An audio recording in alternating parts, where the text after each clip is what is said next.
दोस्तों नमस्कार, हिंदीक्विज़.com में आपका स्वागत है।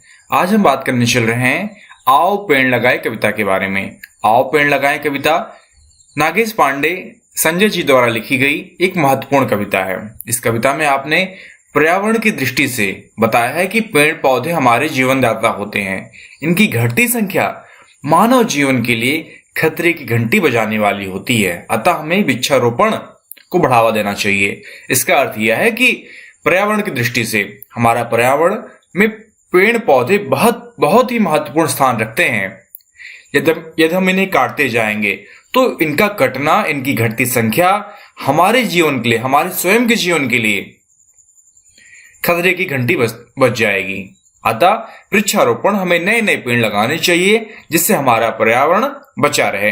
तो आइए हम लोग इस कविता का पाठ करें।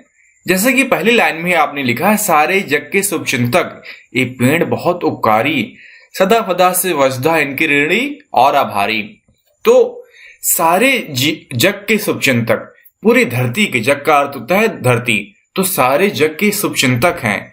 ये शुभचिंतक का अर्थ होता है भलाई चाहने वाला। ये पेड़ बहुत उपकारी, उपकार करने वाले हैं, शुभचिंतक हैं, अच्छी चीजें हमें देने वाले हैं। फदा से वसुधा, धरती, वसुधा का अर्थ होता है धरती, धरती इनकी आभारी और ऋणी है। इनका एहसान धरती मानती है क्योंकि बहुत ही उपकारी हैं। ऐसा क्या करते हैं पेड़? परहित जीने मरने का आदर्श हमें सिखलाएं, आओ पेड़ लगाएं। परहित, ये हमें सिखाते हैं कि दूसरे के लिए जीवन कैसे जिया जाता है। खुद हमसे कुछ नहीं लेते बल्कि हमें ये देते ही रहते हैं। ये हमारा उपकार ही करते रहते हैं। इनके अंदर परोपकार की भावना कूट कूट के भरी है। यही बात हमें पेड़ सिखलाते हैं कि हमें फल देते हैं, हमें ऑक्सीजन देते हैं, हमें छांव देते हैं, तो हमें ये देते रहते हैं। बदले में हो सकता है कि यदि आप पेड़ लगाए तो थोड़े दिनों के लिए पानी चाहे, इसके बाद आपसे पानी भी नहीं मांगते, आपसे खाद भी नहीं मांगते, अपना जीवन यापन खुद स्वयं कर लेते हैं और इसके बदले हमें देते रहते हैं। क्या क्या देते हैं? फल देते, ईंधन देते हैं, देते औषधि नारी, छाया देते और देते हैं सरस हवा सुखकारी। तो हमें क्या देते हैं? फल देते हैं, ईंधन का होता है जलाने के लिए लकड़ी मिलती है इनसे, औषधि अर्थात दवा इनसे मिलती है, छाया देते हैं और क्या देते हैं? सरस हवा सुखकारी, बहुत ठंडी ठंडी मलिन हवा ये हमें देते हैं जिससे हमें बहुत प्यारी छांव मिलती है और ये हवा से हम जीवन अपना यापन कर पाते हैं और हम जिंदा रहते हैं। सिर्फ हम ही नहीं, सारे प्राणी जगत के जितने भी प्राणी हैं, चाहे वो जीवित प्राणी हो और चाहे छोटे छोटे कीटाणु हो, इनके आश्रय ही ये लोग जी पाते हैं। तो पेड़ पौधे हमें फल देते हैं, ईंधन देते हैं, जलावा के लिए लकड़ी देते हैं, औषधि देते हैं, छाया देते हैं और हवा सुखकारी, ऐसी हवा जो कि हमें बहुत अच्छी लगती है। आगे लिखते हैं, ऑक्सीजन का मधुर खजाना भर भर हमें लुटाएं, आओ पेड़ लगाएं। पेड़ों से हमें ऑक्सीजन मिलता है, इस बात आप सभी जानते हैं। तो ये ऑक्सीजन हमें भर भर के देते हैं। आज अगर हमारी पृथ्वी पर ऑक्सीजन की इतनी ज्यादा मात्रा है और किसी ग्रहों में ऑक्सीजन नहीं है, तो उसका एकमात्र कारण है कि हमारी धरती पर पेड़ है। तो हमें ऐसी चीजों को क्यों काटें? तो इसीलिए हमें खूब ढेर सारा पेड़ लगाना चाहिए। अब आगे आते हैं, गर्मी वर्षा शीत कड़ी ये अविकल सहते जाते, लू आंधी तूफान भयंकर देख नहीं घबराते। सहनशीलता साहस की ये पूजनीय प्रतिमाएं, आओ पेड़ लगाएं। तो हमारे जो पेड़ लगाते हैं, हम जो वन लगाते हैं, ये गर्मी वर्षा शीत का अर्थ होता है ठंडी, तो कड़ी ये अविकल, बिना किसी रोकथाम के, बिना किसी रोके टुके ये चुपचाप सहते जाते हैं। चाहे जितनी लू आए, चाहे जितनी आंधी आए, भयंकर तूफान आए, ये देख के घबराते नहीं है बल्कि उसका डटकर मुकाबला करते हैं। तो सहनशीलता और साहस की इतनी सारी आंधी तूफान, लू, गर्मी, वर्षा, ठंडी के सबको सहते हैं। तो क्या है ये सहनशीलता और साहस की पूजनीय प्रतिमाएं, इनकी हमें पूजना चाहिए, इनकी हमें पूजा करनी चाहिए। क्यों? क्योंकि सहनशीलता है इनके अंदर हिम्मत है, साहस है। हर भयंकर तूफानों को, आंधियों को, लूओं को सह जाते हैं। तो हमारे पेड़ हैं प्रकृति के गहने हैं, ये हैं श्रृंगार धरा के, इन्हें काट क्यों डाले रहें अपने ही घर में डाके।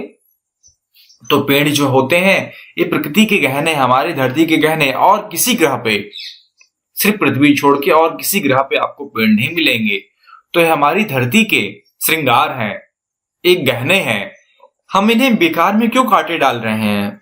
हम ऐसे हैं कि अपने ही घर में डकैती डाल रहे हैं, अपने ही घर को बर्बाद कर रहे हैं, अपने ही घर में डकैती डाल के हम अपने पेड़ों को काट दे रहे हैं और अपना ही घर बर्बाद कर रहे हैं। तो हमें अब समझ जाना चाहिए और गलत राह को अभी त्याग कर सही राह पे आए और पेड़ लगाएं। तो हम लोगों से जो गलतियां हो रही हैं उन्हें गलतियों को दोहराना नहीं चाहिए और गलत राह को त्याग देना चाहिए और सही राह पे आना चाहिए और हमें ढेर सारा पेड़ लगाना चाहिए। तो इस प्रकार हम इस कविता में पेड़ लगाने के बहुत सारे लाभ होते हैं, ये तो जानते ही हैं लाभ क्या क्या है, क्योंकि पेड़ जो होते हैं सारे जग के शुभचिंतक हैं और धरती, मनुष्य जाति और सभी प्राणी जितने हैं इनके उपकारी हैं, इनके आभारी हैं। और ये हमारे पेड़ हमारे बहुत लिए उपकार करते हैं, हमारा भला करते हैं और हम इनके आभारी रहेंगे। हम इनका एहसान किसी भी प्रकार से चुका नहीं सकते। हमें एहसान चुकाने का एक ही तरीका है कि हम ढेर सारा पेड़ लगाएं। ये हमें परोपकार, परहित का अर्थ होता है परोपकार की भावना हमें सिखाते हैं, आदर्श सिखलाते हैं। ये हमें ढेर सारा फल, ईंधन, लकड़ी जलावन के लिए औषधि, दवाइयां, छाया, हवा, ऑक्सीजन आदि हमें जी भर के देते हैं। इतनी सारी चीजें हमें मुफ्त में देते हैं और हमसे कुछ नहीं लेते बदले में।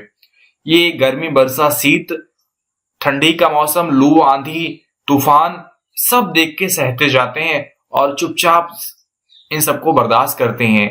वास्तव में सहनशीलता के और हिम्मत की प्रतिमाएं हैं, पूजनीय प्रतिमाएं हैं, एक इनकी पूजा करनी चाहिए। पेड़ जो होते हैं प्रकृति के गहने होते हैं और इन्हें दुनिया में और कहीं भी संसार में और दूसरे ग्रहों पे कहीं भी पेड़ नहीं है, सिर्फ हमारी पृथ्वी पर पेड़ है। तो इस प्रकार ये हमारे गहने हो जाते हैं। हम इन्हें बेकार में क्यों काटें? अगर यदि हम पेड़ को काटते हैं तो अपने ही घर में डाका डालने जैसी वाली बात होती है। तो जो हमसे गलतियां हो रही हैं उन गलतियों को छोड़ दें और सही राह पे आएं। सही राह पे आने का अर्थ है कि हम ढेर सारा पेड़ लगाएं। तो आओ पेड़ लगाएं। नागेश पांडे संजय जी द्वारा लिखी गई कविता बहुत ही महत्वपूर्ण है और इस कविता में आपने पर्यावरण की दृष्टि से बताया है कि पेड़ हमारे जीवन दाता है। इनकी घटती संख्या, इनको काट डालना बहुत ही बड़ा अपराध है। अतः हमें वृक्षारोपण इन बच्चों की तरह ढेर सारा पेड़ लगाना चाहिए, जिससे हमारा जीवन, हमारी पृथ्वी बहुत ही अच्छी बनी रहे और हम सभी इसमें अपना जीवन यापन करते रहें। तो आइए हम कुछ प्रश्न अभ्यास की तरफ बढ़ते हैं। तो श्रुत लेख आप इसे खुद कर लीजिएगा और नंबर 2 प्रश्न जो है कविता के अनुसार सही विकल्प पर निशान लगाइए। जग के शुभचिंतक कौन है? तो आ है पेड़, आप पेड़ पे टिक मार्क कर दीजिएगा। पेड़ कैसी हवा देते हैं? खा का प्रश्न है कि पेड़ हमें कैसी हवा देते हैं, तो आ लिखिएगा, सरस कर दीजिएगा। तो ग कभी नहीं इन्हें पूजनीय प्रतिमाएं कहा है। किनको पूजनीय प्रतिमाएं कहा है? पेड़ों को कहा है। तो पेड़ों पे आप टिक मार्क कर दीजिएगा।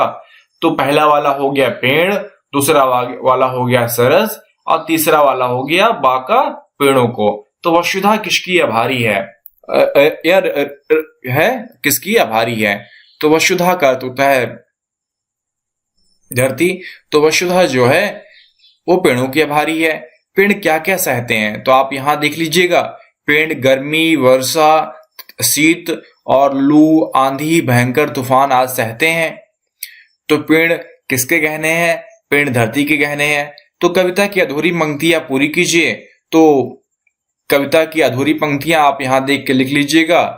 गर्मी, वर्षा, शीत, कड़ी या विकल सहते जाते, लू, आंधी, तूफान भयंकर देख नहीं घबराते।